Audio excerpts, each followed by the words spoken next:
I can't believe that. I didn't know that about you. What? I didn't know that. Really? Yeah, really? We haven't even had the wine yet. No. All right, so our second video. And if you didn't see our intro video, please go back one video and it introduces us. This is Rennie, I am Kim, we are identical twins, and in this video, we will be enjoying and sampling and critiquing for you this bottle of JNSQ, which stands for Je ne sais quoi.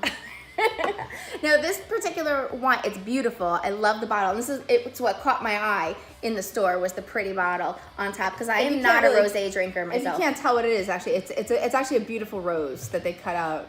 I love when they do this. Okay, there we go. And please enjoy your own glass while we critique ours. Let's hang out. Okay, so this is actually geared toward the millennial crowd. It says so right on this tag, which my darling sister is going to kind of read while I tackle. This is, well, first of all, it's called Je ne sais quoi. They say it's a rosé cru, I guess in French. I'm not really sure what that means. I can't even get the knife out. All right, keep at that. We haven't even started yet. It says it's a balanced, refreshing, and fabulous. This rosé is California-born with a French accent. French accent. Exactly. Inside every collectible bottle, you'll find a attitude, style, and a certain je ne sais quoi. Girl. That's hard to define and impossible to resist. Kind of like you. Me? Yeah, that's it. Je ne sais quoi. It's better than a cork. Like, I've always been a big cork fan. I like to save them. I think there's something about opening a bottle of wine that has a good cork. I've kind of been trained that way. But open this. Oh. Like, just the feeling of it is... It's like opening a beautiful perfume bottle. It is! No, it's like a perfume bottle. Whoa. Right? Don't you want to sniff it like perfume? I did the same thing. I just Bring it up close. Let's put a little right here and here. But wait, bring this up close so you can see. See, it's glass. That's a collectible right there. It's beautiful. Let me see. There we go. That's gorgeous. All right, well, let's pour her up. Oh, it's a two-hander.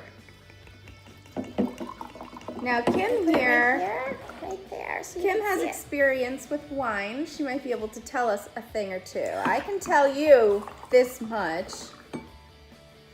It smells alcohol-y and delicious. Alcohol. I'll put that there for everybody. Okay, well, normally you would, feel the cork. You would test it to see if it was dry or moist, and you would inspect the cork to see if there was any like mold or cracks in it. But this doesn't. This was sealed really well, and you could tell by the way that it's suctioned up.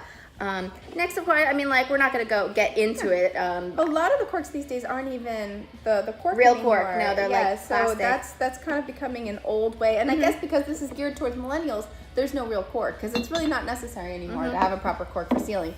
And it's better for the environment if you want to go that way, cutting down of the cork trees and things like that. You'd want to swirl it. And you can look at the color through the light, check the clarity in the color, just like a diamond. But I like to sniff and sip. I haven't even tried this yet. Sniff it and sip it. It smells. Sip it? Yes. Well. Oh, you're fancy. That's really good. I have to say, I've never met a rosé that I actually liked. It's not sweet. No, you're right.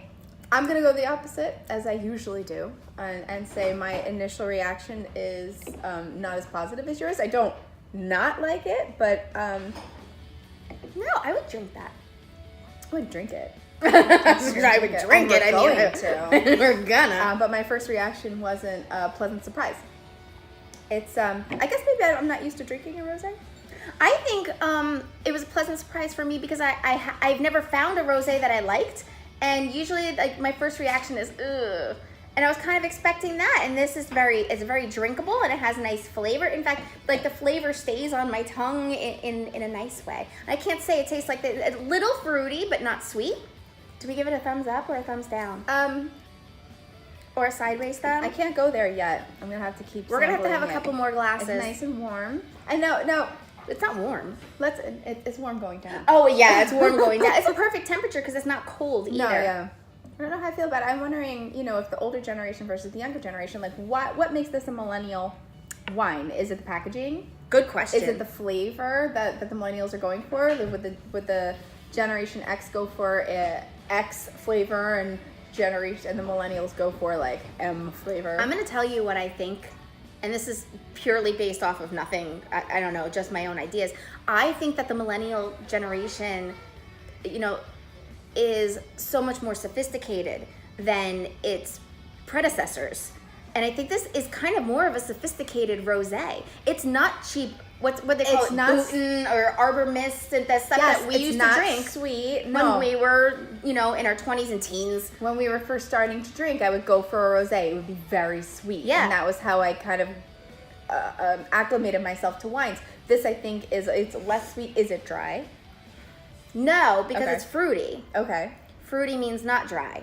And it doesn't leave that dryness on the tongue, which actually has nothing to do with being dry, but it doesn't have that either. That's usually Right. a red. That's tannins. Tannins. But I think that it's geared towards the millennials because it is a more sophisticated rosé. I Okay. think that's why, and I'm gonna because agree with that. the packaging is totally, it is fresh and It's is new. beautiful, It and you caught want my to eye. keep that. Yeah, and you know what? The marketing, I think, is everything, especially in this time. And you have your millennials who are much more accustomed to bam bam advertisement.